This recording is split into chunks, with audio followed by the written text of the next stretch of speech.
Welcome everybody to challenge number 7, inks, chalks, pens, and more. Actually, my screen says and pens and more. I guess there's a lot of stuff out there for us to organize. So I'm Tiffany Spaulding. For those of you who are brand new, welcome to the webinar. You will not see me. You will only see the PowerPoint presentation that is on my screen. So you'll see the slides change and you'll hear my voice, but you won't actually see me as a person. So just prior to logging on or to hitting the record button, I was answering some of the questions, which I would usually wait and answer at the end, anything I didn't get to in the beginning. But Nicole from Washington has asked, I make a lot of cards, tags, party decor, not so many scrapbook layouts. How do the techniques you're teaching apply to what I'm doing with paper crafts and maybe not so much with scrapbooking? And it's an excellent question on a lot of different levels, because it doesn't matter if you're a scrapbooker, a card maker, if you do a lot of party decor and invitations and those types of home decor projects or whatever. The basic premise when you're paper crafting, the basic premises are the same. You are paper crafting always with color. That's always a part of the process, right? So that rainbow section applies across the board, regardless of the kind of project that you're doing. You are regularly working within a theme. So if you're doing a home project about family, where you're maybe decoupaging a frame or doing something like that, if you have that theme in your scrap rack or in your 4-section system of family, that's where you're going to go to find interesting embellishments or, titles or whatever you might need that match that family theme. If you're doing parties or events where we're talking about retirement or birthday or graduation or wedding, those are all themes that you would make cards for, that you would scrapbook about, and that you would do party decorations for or whatever. So it just streamlines the whole process. So whatever you're working on, you're either working within a color or you're working within a theme. Same thing if you're doing a holiday party, Easter, Christmas, whatever it is. You want to keep those things together that you would use together. So using that 4-section system is going to make it easy regardless of the type of project you're working on. So definitely, if you don't scrapbook and you're just a card maker, you're probably not going to have as many themes, right? But you're going to have the same themes. You're going to have birthday and graduation and wedding and, I don't know, those same basic themes. And then you might have a few themes that scrapbookers don't have. You might have thank you. You might have congratulations, get well. So some overlap with scrapbooking, but not necessarily a lot of overlap with scrapbooking. But the basic premise is the same. Regardless of the type of crafting that you're doing, you're usually working in some sort of theme. And if you're not working within a theme, you are working within a color group. And you want to, if you're working with something black and white, you want to add a splash of red. You still want to just go to your red section and see all the different choices that you've got with red, rather than going somewhere for flowers and somewhere for buttons and somewhere else for bling. If you look at your project and you say this needs red, you just want to have that red section out there and ready to go. So it doesn't actually matter what type of crafting that you're doing. I'm going to pause for a sip of coffee here. The whole system applies the same way. And the same thing with what we're going to talk about today. When you're using inks or chalks or pens or stickles or whatever it is, you're basically working with color groups. And so to have those things grouped in color so you can find them and have references for what you've got is going to be key no matter what you're doing. So I hope that answered your question, Nicole. I'm going to close the question pane over here. Oops. And move my panel so that you guys hopefully won't have that black box on your screen. Hopefully it will go away. And let's go ahead and get started with challenge number 7. So we're going to start with this week's winner, T. Haley. So she was just a thank you note for the summer challenge webinar. I was able to get all my tools numbered and organized and represented in my scrap rack. Hooray. No more chasing around tools that have sprouted legs and took off running around. Thank you again. So I just thought that was so cute, because it does seem like our tools do sprout legs and run away, doesn't it? So congratulations, T. Haley, for getting your challenge done and getting your tools labeled and accessible. And we had just a lot of great posts. It was fun to read this week because there were a lot of people who posted both on Facebook and who sent their entries in via Joanna on customer service at thescraprack.com. Who posted, their success for the week. So congratulations to everyone who got a lot of work done this week and seem to be enjoying the hobby more. So it just seems like to be a really productive week for people. So with that, let's go ahead and jump into the challenge. Oh, we have a good tip from Jenny H. And Jenny H. was one of our early participants. And she says, I've completed the challenge over a period of several months. I had read about the scrap rack site last fall and decided to try it. I already had a scrap rack set up in the 4 categories, so it seemed like the logical thing to do. I also set up a station to enter new items into the system easily. So I have a 12 by 12 plastic box with scrap paper, small ink pad, pen, glue, extra catalog, and scrap rack sheets to add when needed. Now it's easy to shop, bring home, and immediately or soon after add the new samples to the system. So remember that mantra of if it's easy, you'll do it, and if it's difficult, it'll get stuck in the closet, right? So set yourself up for success. We may have talked about this a little bit earlier in this challenge as well, but if you do have somewhere that's a go-to place where no matter what type of storage system you're using, all the tools you need are right there so that you can actually put new products into your 4-section system easily and quickly, then you'll do it. So whether it's pages or scrap paper that you're going to use to punch out that new punch or stamp that new stamp with inks or whatever, that's a great way to actually force yourself to do it because it's easy. So as you're sorting through things today, when you come across pens or ink pads that work but they're colors you don't like or for some reason you won't use it or whatever, that pen or ink pad or whatever it is might be, maybe it's a type of ink that you don't want to work with in your scrapbooks or on your cards. Maybe that ink pad or that pen is going to be the perfect thing to put into your new item station, and so it's all right there and you're ready to go. So maybe even some little wet wipes or whatever that you use to clean your stamps once you stamp them. Anything that's going to help you sort of move along in the process of adding things to your 4-section system is going to be really helpful if it's easy to get to. So thanks, Jenny, for sharing that with us. Our goal in this webinar is to have quick and easy access to any of your coloring agents, and also to be able to purchase new products without duplicating what you already own. And I had a personal struggle with one Zig marker called Rose. And I don't know what it was about that particular pen, and I think because in my mind, the cap color was not the same as the name. And I always thought that the cap color was a color I didn't have. And so I bought this rose-colored pen 4 times thinking, because I didn't have anything dark rose red, which is what I was thinking it was, and it was kind of a lighter pinky red. And that really is what spurred me on. And so initially I did the things I'm going to tell you to do in a little booklet that was the size of a checkbook, but it really helped me. It stopped me from buying the same thing over and over again. So our first thing is, how are we going to store those items? There's challenges with these things because they come in different shapes and sizes, and there's a different variety of products. So much like when we talked about organizing your punches and your stamps, your Cricut cartridges, how do you put all these things together in a meaningful system? And there are lots of different options. There's baskets, cases, towers, there's little clamshell boxes. Now the clamshell boxes, I need to put a picture of them up, but when I say clamshell, I'm talking about the type of packaging that the Stampin' Up! Stamps, the woodblock stamps come in, right? It's a plastic, they call it a clamshell because it's hinged on the back. And those are also available. I just saw them again at Joanne. I'm pausing for coffee. And they were in the organization area, in the scrapbook area, and I forget what they actually called them there. They're a clear plastic clamshell. They work really well for these kind of things because it's easy to put them into the boxes. So if you can't leave them in something open, like a basket with no lid, then these little clamshells work great.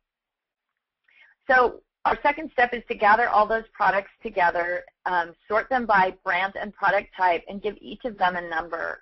If you're a got-a-lot, you might want to give your product a manufacturer code as well. So QQ equals Quick Quotes, or TS equals Sukaneko, or whatever it is. So something that will guide you by product group and allow you to sort by product group as well. So for those of you that were on board earlier, we had a question from Sharon McDonald about taking that list with you or having kind of a streamlined list with you when you go to the scrapbook store so you can look by name or product number. And I thought that's a great idea, especially if you can sync that list. If you use a smartphone that has Microsoft Excel on it, if you create that document in Excel, then whenever you add a new product, you can add the new product to the bottom of the list and hit the sort button, and it'll put it back in order where it belongs. So that it makes it really simple to find those products when you're out shopping to know what you've got or maybe what you need. So here's an example of what I'm talking about numbering your ink pads, or chalks. So I think we're looking at both here. So in the upper left corner, you see those small little block chalks, all with the numbers 100 to 112, it looks like. Then I've got a set of deluxe chalks on the right side on the center there.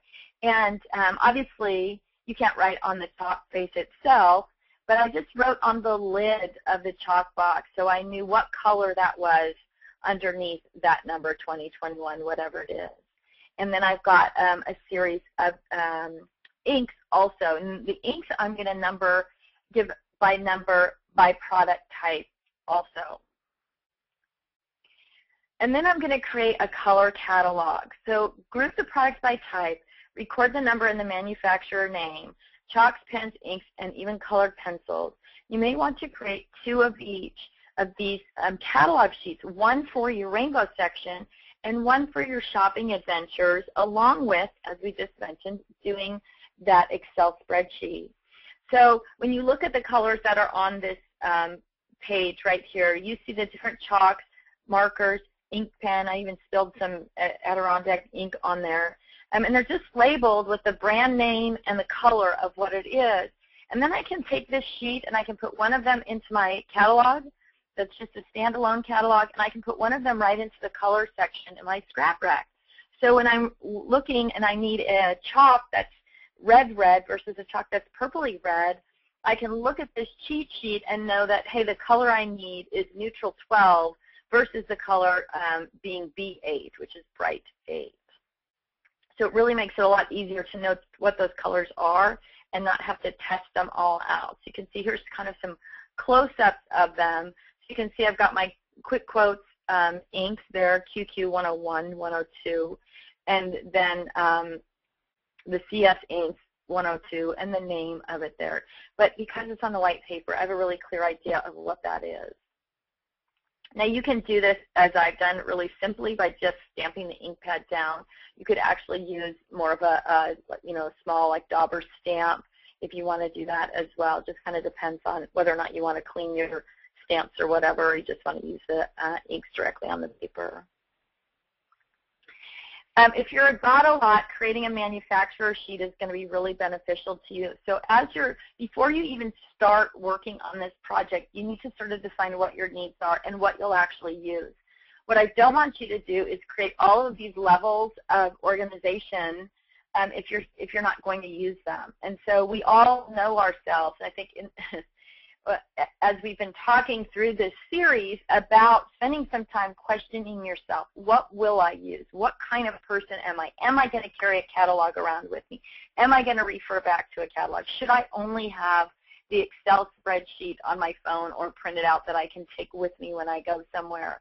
Don't create a bunch of work for yourself that you're not going to find useful as you go through the process. So if you are someone who likes a particular brand or likes all the details for a particular brand in one place, and I'm going to recommend that you do individual sheets showing all of the colors that you own in that particular product or line of products. So, different inks have there's different types of inks made by the same manufacturer, so grouping those things together so that you know what you've got.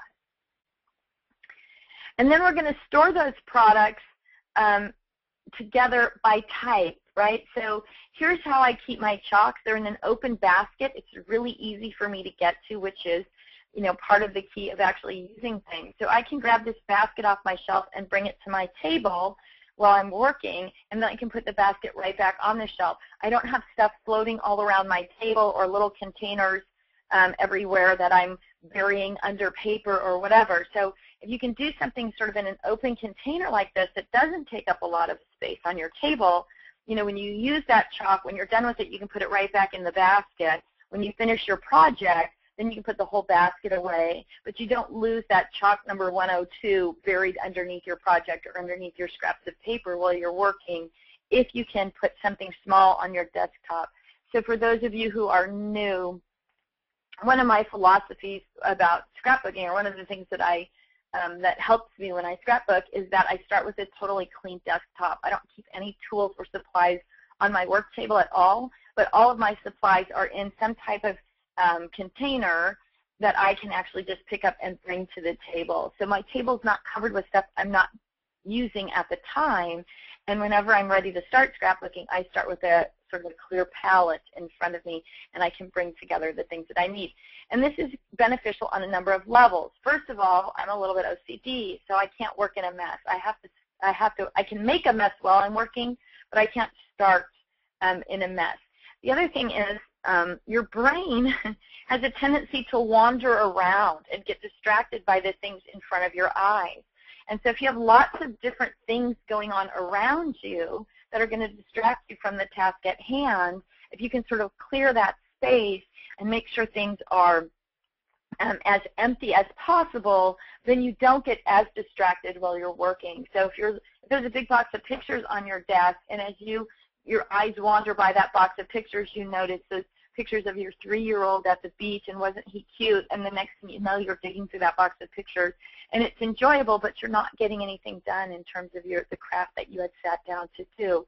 So by removing those things out of sight, out of mind, as they say, and starting with a clearer space or a less congested space, you're going to be more productive. So being able to bring those things to the table is going to make you a lot more efficient than having your table covered with things. Inks, same thing, open basket. You might have a couple of different kinds of baskets, but you can see the CS inks all lined up, the Quick Quotes inks all lined up, numbers are facing me. Even my little bottles of inks there have the number written on the top of them as well. So whatever I need, I bring that to the table, I work with it, I put it back in the basket, and then I'm able to put the basket back on the shelf.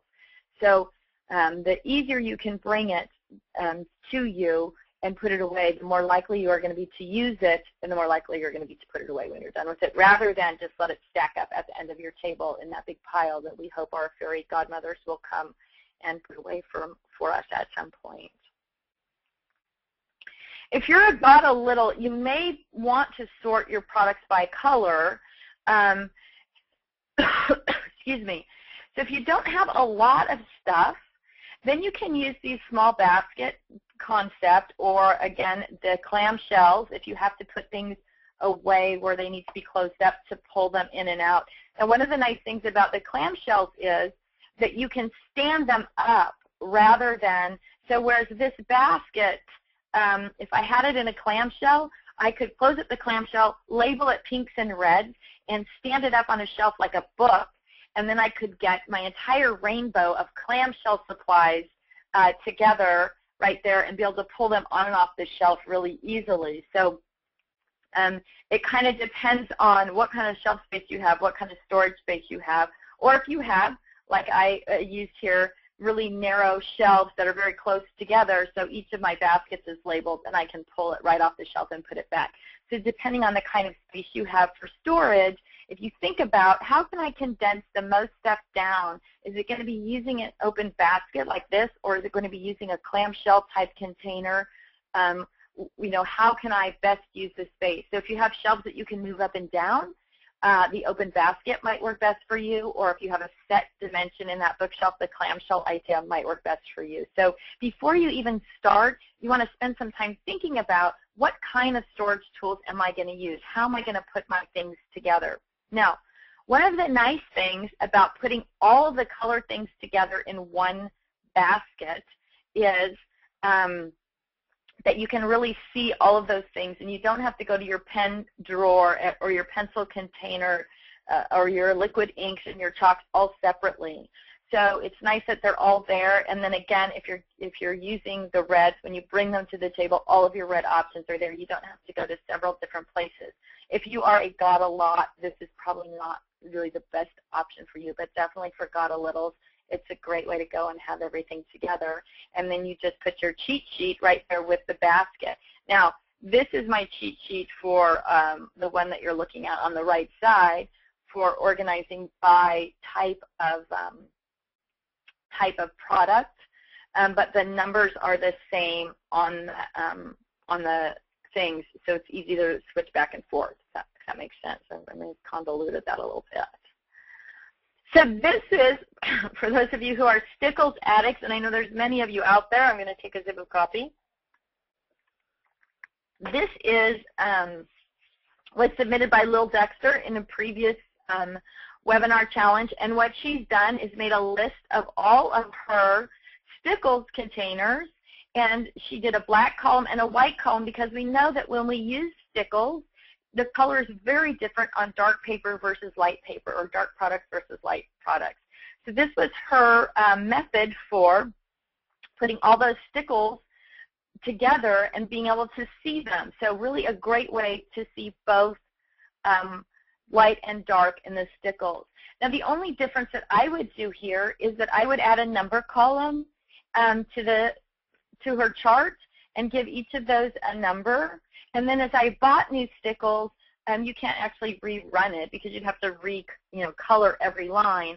But as I bought new Stickles, you could add them to the next the next column down and give that Stickles jar a number and put the sample there, and then put the Stickles in numerical order the same way that we've done in the previous webinar with woodblock stamps or Cricut cartridges or something like that. But it really was an excellent idea and really gave you a great visual on what those Stickles were going to look like, both light and dark. So we do have a container. It's called the Stickles Sort and Store. That'll hold up to 10 bottles of Stickles, and it holds them upside down. And you can actually number this little container the same way. So you might have Stickles 1 through 10, and initially they might end up in pretty close rainbow order because you're probably already sorted that way. But as you add more colors, then you just extend the number out and add that to your little Stickles cheat sheet. So now the Stickles cheat sheet, again, something you might want to do two of as you're working through it, so you can have one in your notebook of colors. And I'm going to go back to, I started to talk about, and I don't have any images that support it, but I started to talk about when I first put all my pen colors in a checkbook size register. So if you can get yourself a small little notebook, if you're not going to sync to your smartphone, so when you're doing this, you can actually, and I would recommend one of those tiny 3-ring notebooks that's going to fit in your purse, right? I think the pages in them are like maybe 3 by 4 or something. 3-ring is better than something like a check register, because something like a check register, you can't move pages around or insert pages into it. But the small 3-ring, you can. So as your little Stickles cheat sheet grows, if that's how you're doing it, you can take it with you. Or you can do it on 8.5 by 11 in a regular notebook and take that with you as well. But keep it simple, keep it easy, and something that you'll actually use. If you are not going to take an 8.5 by 11 notebook with you when you go to the scrapbook show or when you go to your local scrapbook store or Michael's, then don't create an 8.5 by 11 notebook to take with you. So again, spend a little bit of time evaluating who you are and what you will actually use and what you will actually function with, and then follow through on that course. So it may be 12 by 12 catalogs that you take with you, or maybe an 8.5 by 11. It might be index cards on a binder clip. I've seen people do that as well, where you just double punch, not a binder clip, but binder rings, where you just double punch the index cards and then you just add in to each of the index cards. And I think, if I'm not mistaken, that our friend Yar in Maine actually did that. And so she's a member of the group, and I'm not sure if she's on board with us today, but I think she did it, and then she put the cards into Perfect 6 pages as well. So a lot of different options, but the most important part of it is for you to actually choose an option that you will actually use. So definitely invest some time, in talking yourself through the process. Don't talk yourself into doing something that you won't use, or something that's going to overwhelm you in the process of putting it all together. Because one of the things, and we talked about this in the beginning, that happens with organization is we take on too much, or we decide, this huge project, and we get overwhelmed by it and we abandon it. So remember, those baby steps are really important, and doing things that you'll use is much more important than doing something that you're going to try and persuade yourself to use later. So, and you can kind of test the waters on things if you want to first. So like I'm going to do one of these on 8.5 by 11, and I'm going to see if I actually work with that, or I'm going to do the index card thing and see if it actually works for me, and then I'm going to move forward with the other processes there. So markers are another thing, another challenge for a lot of people. This is a marker manager, and it'll hold 24 markers that are 1/2 inch diameter. It's a great way. They can stick together with Velcro, or stick under your desktop with Velcro, or down the side of your cabinet with Velcro, and they're really easy to use. And your pens then can be laying flat if you prefer to store them that way. So there's a lot of different options out there. And again, you can number the, this is 1 through 24, this is 25 through 48, whatever it is. So as you're buying new markers and using new markers, you're not constantly rearranging where they are in your marker manager. So I would just give those pens a number, MM1, MM48, whatever it is, and then you know where to find it in your marker manager, right? And you can do the grid, keeping track of who the manufacturer is and what the color name is as well, and just add that MM number so that you know where to find that particular marker or whatever it is that you're looking for. Other options and ideas. Get product lists or grids from manufacturers. Now, for those of you who are part of the Facebook group, lots of this work has been done for you. We are now through, I don't even know how many challenge series we've done, but with each challenge series, somebody does a little bit more work and adds their work to the documents folder. So especially things like stickles, Sukaneko, Copic markers, if you go to the docs file on the Facebook page, there's a good chance you're going to find the list that you need there already. So again, keep it easy, keep it simple. Look there first for those documents. If you're not a Facebooker, all of this stuff is available on the internet just by using Google. So you can go in and search for a list of Sukaneko markers or Copic markers or whatever it is, and you'll be able to find those. So you don't necessarily need to reinvent the wheel. If you're somebody who just has 6 or 8 inks or 10 or 12 Copic markers, it might be faster just to do your own list. But if you're somebody, especially if you've got a lot, and you know you have a lot now and you're going to continue to add, then getting that list from the manufacturer or off the Facebook page is going to make it a lot easier for you. Okay, so this week's challenge is to decide on and purchase a storage tool, baskets, clamshells, towers, etc., whatever it is that you're going to use to store your supplies. Gather your coloring agents together by type and brand.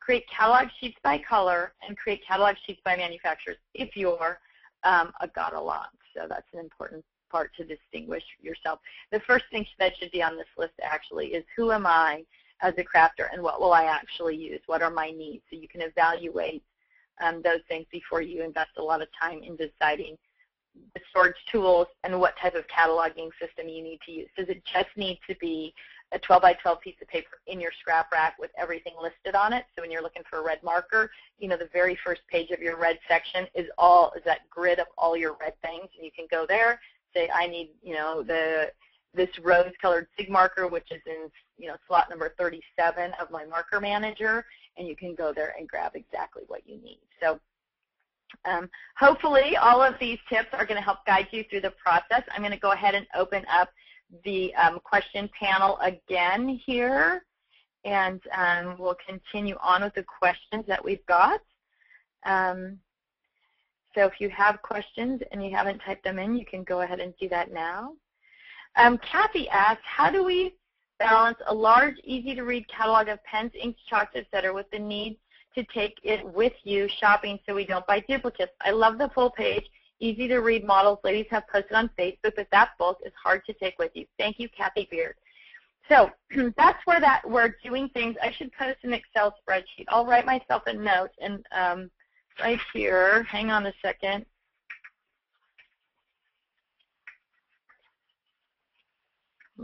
Can you hear me scribbling furiously? For those of you who aren't as familiar with Excel or are better visual learners, I'll try and get that Excel spreadsheet posted so you have an idea of that. So for a lot of us, taking 1 or 2 sheets of paper that are an Excel spreadsheet with our products, even though we don't have the color sample, which is nice and fun, we have the name of the product, the manufacturer, and the product number, and you can, go in and say, these are the ones I have, these are the ones I want, however you want to do that. And then you can just take that 1 sheet of paper with you or 2 sheets of paper with you, which is a lot more practical for many people. Also, if you're working on a smartphone, you can download that Excel spreadsheet right to your phone so you know what you have or what you need simply by highlighting colors or whatever within Excel.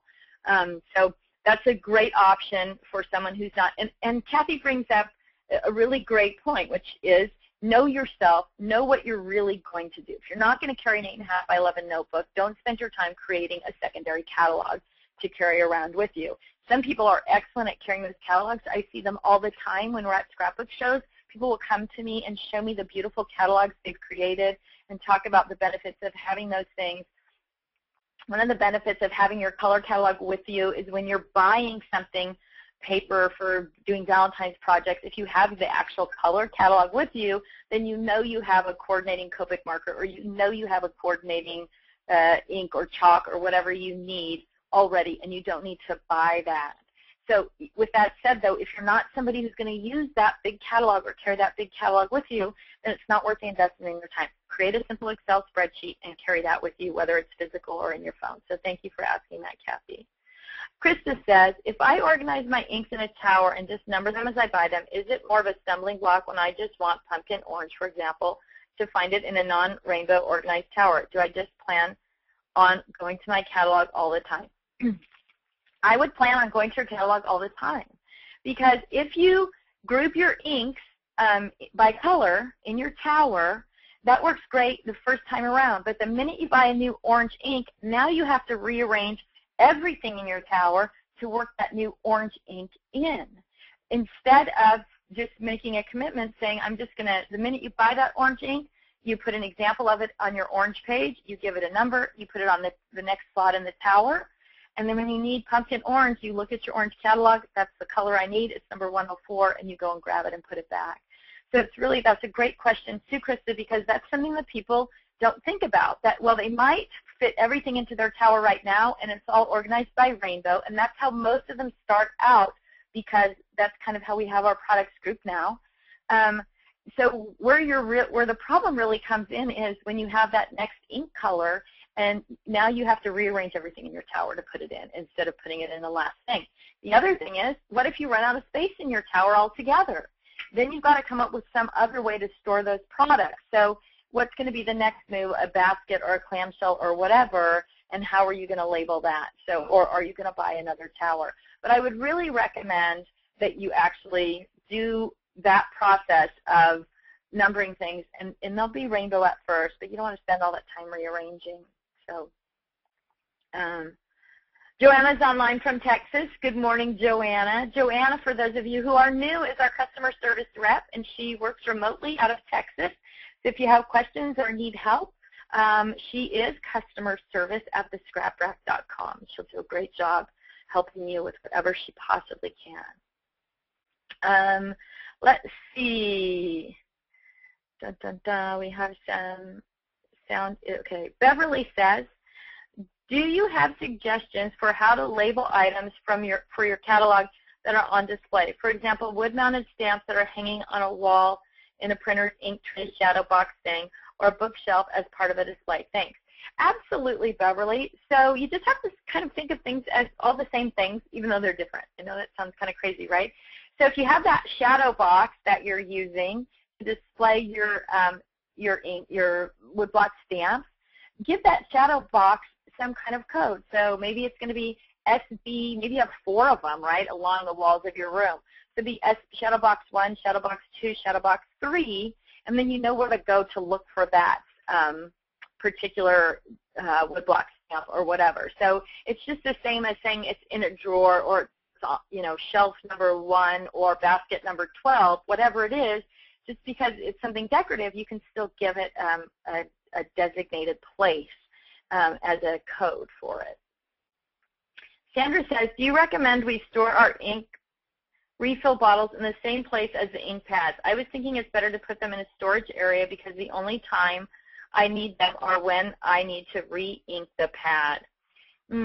Good question. I think it depends on where you're storing your inks now and how much space you have, because it's always better if what you need is together and easy to get to, right?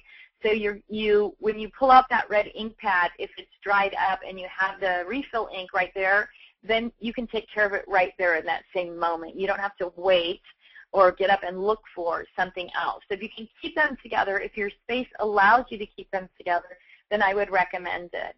If you can't keep them together for whatever reason, maybe it's space or maybe you like to have your things pretty compacted down so you can grab them and go to a crop, then you just need to put an indicator on either on your catalog or on your actual item itself that says where that refill ink is, so that you can go and find it quickly and easily. So just as we talked about in other things where we're kind of cross-referencing, doing our self-notes or codes or whatever about the refill and where that might be. So even on your Excel spreadsheet, if you have the column that says, do I have a refill? Yes, and where is it or what number it is, in a particular storage container, that's going to be really helpful as well. So I hope that answers your question sufficiently. Marcia says, if you sequentially number your ink pads and then move to chalks, but then add more ink pads, they will be out of order and won't be stored together. But you're going to use different numbers for so all your chalks go from 1 to 1,000, and all your inks go from 1 to 1,000. So it just depends if you have all your inks together, or they're even going to be labeled for the most part, quick quotes or Sukanek or whatever. So your chalks are their own numbers, and your inks are their own numbers. I hope that makes sense. I definitely wouldn't support, and maybe I wasn't clear on that, numbering everything 1 through 5,000 or whatever it is, and then throwing them, and then putting them separately. So you numbered everything 1 through 1,000, but you separated your inks from your chalks from your pens. I hope that makes sense. I may not have been particularly clear on that. Sherry says, Mary can't hear me, but it seems like if you can hear, I don't know what to say about that. Talking loud. I'm talking loud. Maybe you just need to turn up the volume on your, but if you can't hear me, you can't hear me say that. I apologize for that.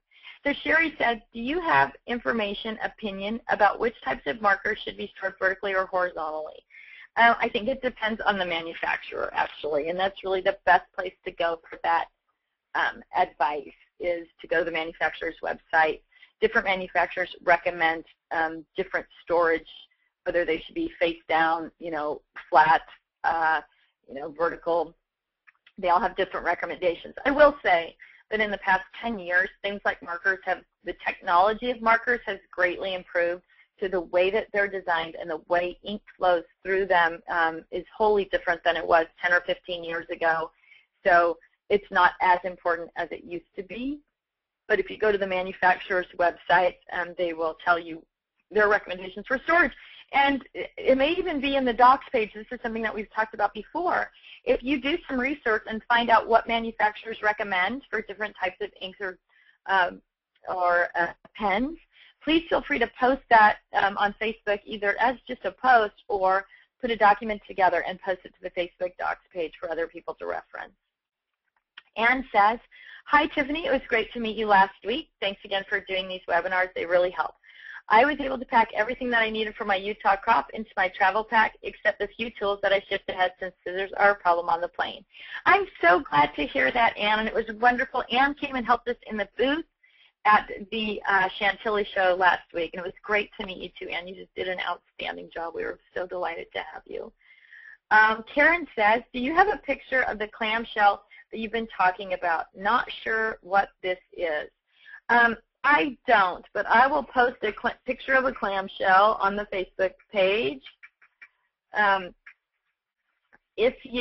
trying to think of something else that comes in a clamshell. Lots of things actually come in them. Stampin' Up! Woodblock stamps come in them. What else comes in a clamshell type packaging? I'm sure since the moment I log off, I'm sure 100 different things will pop into my head. But I will take a picture of the Stampin' Up! Clamshell that I've got right here, and I will post it on the website so you can see what I'm talking about.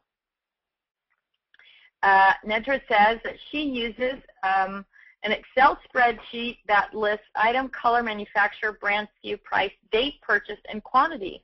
When I go to a stamp or scrapbook shows, I'll filter the list and print that out. So, and when she says filter the list, that means sort. You know, when you're using Excel, there are all different kinds of ways you can sort. You can sort by price. You could, you know, whatever your columns are, price, color, manufacturer, brand.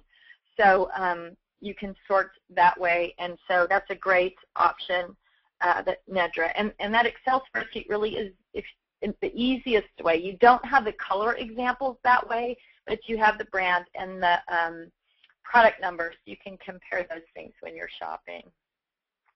Amy says, thanks, Tiffany, for sharing all your insight on organizing for us crafters. You're so welcome. It's kind of the highlight of this class in the mornings. Lorraine says, could you perhaps have a 12 by 12 catalog page, then scan and reduce it to the size of the notebook you carry to go shopping? You absolutely could. And that's a great way to do it, maybe to, you know, size it down to 8 by 8 or something would work. Again, it's just a matter of how much work do you want to do and how likely are you to use the work that you've done. And so if that's a good system for you to be able to shrink it down and still be able to see everything, colors, numbers, all that kind of stuff, it's a great option of a way to create it once and then copy it. And then whenever you add something to that, you could just re-scan it and reduce it and add it to your catalog, or scan it and add it to your phone, depending on the capacity of your smartphone. Sharon says, can you ask, has anyone tried taking the Velcro strips off the Cebu Scrap unmounted stamps? CLBU. I may try to get the Velcro off, and I am trying to get the Velcro off, and it is very messy. The Velcro comes off sticky, but then the back of the rubber is left with bumpy, sticky adhesive. I even tried to microwave a few seconds and still messy, gluey adhesive. So if anybody has a solution for that, and I don't know, Sharon, if you have Undo in your possession, but Undo may solve that problem, or something like Goo Gone might also solve that problem. So Goo Gone is the more powerful older brother of Undo, and it may strip all that adhesive off. You know, test it on something I would suggest that's not a big concern in case it strips more than the adhesive off. But I bet once you've got it off, you could use something like Goo Gone. And I think Goo Gone comes, I used to have some, I don't know if they still make it, in little foil packages, like a handy, you know, the handy wipes you get at restaurants that are sealed up in a little foil package, or that you can wipe your hands off. It used to come like that, and that would be easy to use it on that cloth and clean something like that. Let's see. Ann says, where did you say the docs were? On the Facebook page or on your website? They are on the Facebook page. And you know what, Ann? That's a good question. I wonder, I might be able to take them off. I might be able to take them off the Facebook page and put them on the website. I hadn't actually thought about that, just as a download, like the same way we download the worksheet files and that kind of stuff. So I will look into that. I may ask my lovely, young, technologically savvy assistant, Megan, to put that on her to-do list. That would probably be a great project for her. So no one's ever asked me that before, and I think it's a great idea. If I can pull it off, I will get it done for you. And that way people who aren't on Facebook will have a place to go. It will also mean, please, that if you are loading docs to Facebook, or if you have docs that you have loaded to Facebook, what would really simplify the process is if you email the documents to Megan at The Scrap Rack. I'm going to send her email address to everyone. She's going to love me for this. If you have docs that you think would be good on the website, if you send them to Megan, and then she can start compiling a file for them, and we'll figure out how to get them up as links or downloads off the website. That would be great. Brenna says, Good morning. Do you organize chalk inks with inks or with chalks or on its own? Thank you for making this binder standard so I can use an 8.5 by 11 page protector with the sheets in my scrap rack. I also use the 8.5 by 11 page protectors for my scrap. You're very welcome for that design, and the reason we designed the scrap rack, it would have been a little bit better if we used a 4-ring system, but the reason we went with a 3-ring system is so that people who already had things in 3-ring or wanted to use 3-ring could actually do that, without having to punch special holes or do whatever. So part of our design, and I'm glad you appreciate it, that we wanted people to be able to use what they already had or what was available in the marketplace. Do you organize inks with inks or with chalks or chalk inks?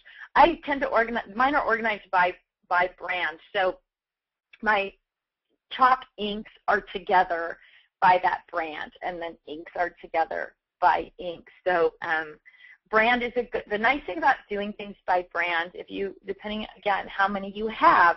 So if you've got a little, just using those colored baskets might be the best option for you.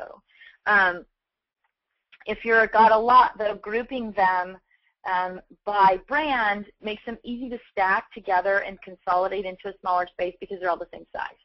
So depending, got a little or got a lot, that would be the better to decide that first and then move on with how you're going to put them into a container. Christina says, this is such a simple way to do this. Thanks for the new way to think and stay organized. All this takes is time to do. LOL. Thanks again. You're so welcome, Christina. I'm glad that you're finding all of this information beneficial. Kathy says, you've mentioned ink refills. I've not seen them before. Where do I find ink refills? Kathy Beard. I think you can just get them wherever you buy your inks. And I think some inks, I don't think all inks come with refills. There are different brands that have refills and other brands where you cannot actually buy the refills for them. So if you can click onto the Facebook page and ask those questions about which brands you can get refills for, but you can probably, more likely that you can get them at a store that specializes in scrapbooking or paper crafting or rubber stamping, than to be able to find them at a more general store like Michael's and Joann. But so I would think that that's your best place. Definitely you can find them online.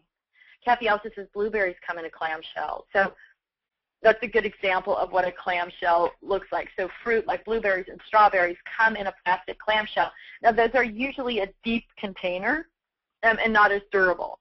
But Joanna posted here that, Joanna, our customer service rep, just a reminder that you can buy the clamshells at Michael's, and she says they're manufactured by Joanna says you can buy them at Joann's, and they're manufactured by Art Bin.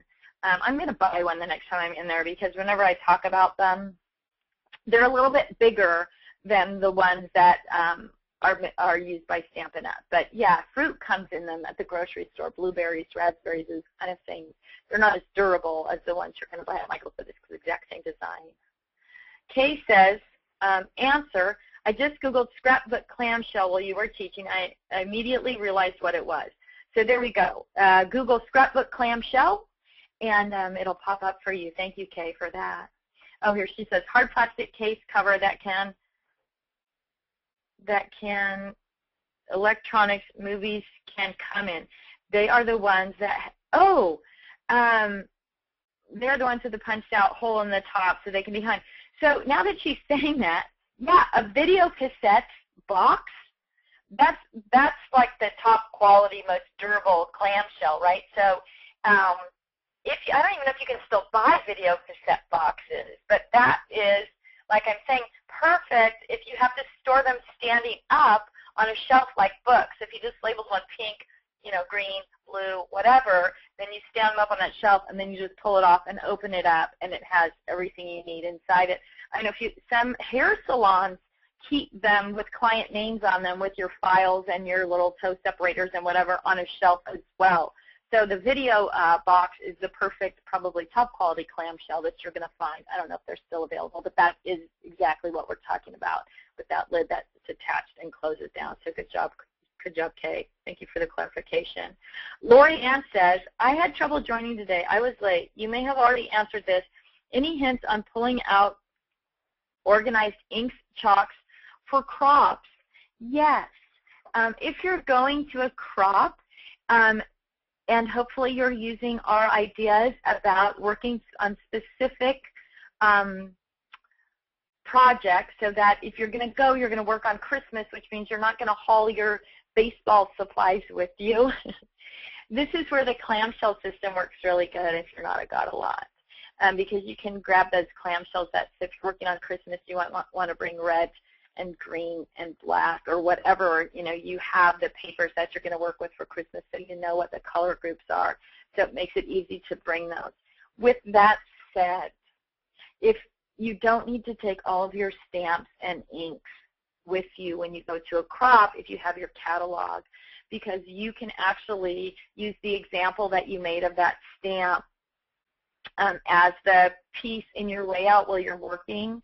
So if it's that gift box stamp number 7, and you lay out the example on your page, and you want that stamp to be there when you finish the project, then you just take a little sticky note, use stamp number 7 here, put it on the layout, and then when you get home, you actually pull the stamp and the ink or embossing powders or whatever you are going to use, and actually finish the project at home instead of bringing everything with you when you go. But I think just the simple fact of going to a crop, knowing what you're going to work on, is going to allow you to take less or to take more focused items. The other thing is, because you have that catalog and you know what your chalk colors are, depending on the kind of crop you're going to and the duration of it, it may be enough just, again, to put a sticky note on a particular element that says, chalk the edges of this when you get home, use chalk number 47 or whatever, and then you can finish it when you get home by adding that element on.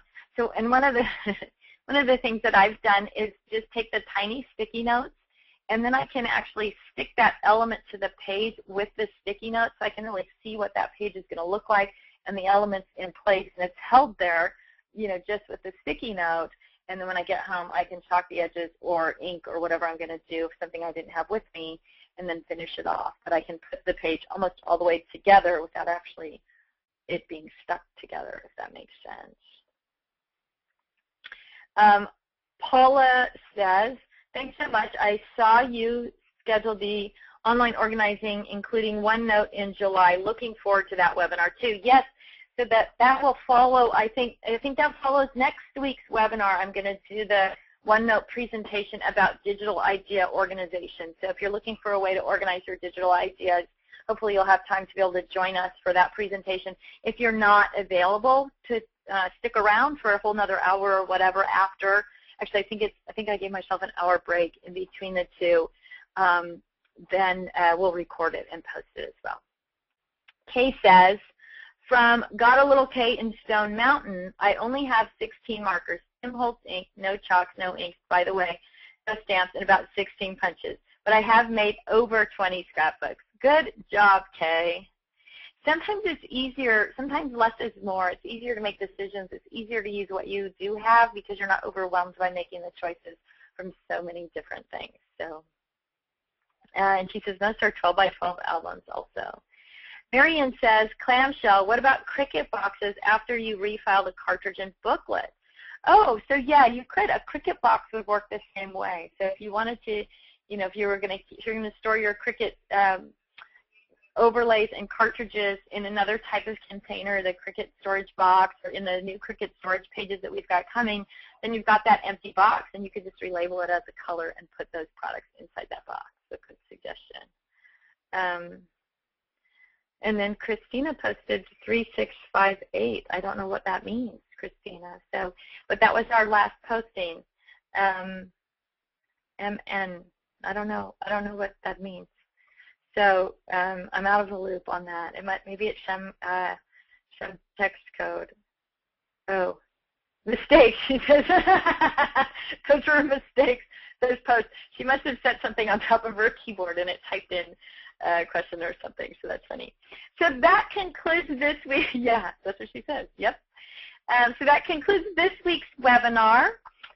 Again, if you have questions or need clarification, the Facebook group is somebody's always online there. We've got Joanna waiting to help you at customer service at thescraprack.com. And also, you can email me or you can call in and talk to Karen here at the office. So Shelly Van Wormer asked, are pages still on sale today? Yes, the page sale shut down an hour early or something strange. I'm not exactly sure what happened. I was in Chantilly when something happened. So we've extended the page sale for one more day. It ends, and that was yesterday, so it ends at midnight tonight. I think it ends at midnight Pacific time. I don't remember. There's a big post on the new products page on the website. So it does end tonight, though. So if you want to get in and save a few dollars on the new products or the returning products, today's the day. Amy says, your embossing powders, the same way, Amy. I mean, think of them as stickles, right? So put a sample down on a light and dark page, and then you'll be able to see what it's going to look like on both light and dark. Give it a number or group them by brand, depending on how many you have. And add them to your Excel spreadsheet, your cataloging sheet, and you're set. So it's the same kind of concept, just with a different product. All right. I guess that's it, ladies. Have a wonderful week. I hope wherever you are, you're having an enjoyable summer. If you're down in Florida, you're probably not even on board with us today because of the weather down there, so we will send our thoughts and prayers your way that it dries out down there and you guys can come up for a breath of air from the flood. And if you're in the Northeast where you're having really hot temperatures, I hope it cools down a lot. As a matter of fact, it's 56 and raining today in the greater Seattle area, so for those of you who have too much heat, if you can direct it over to the West Coast, we would really appreciate it. Have a great week, and I will talk to you all next Tuesday for our concluding session about getting to a crop. Thanks so much. Take care.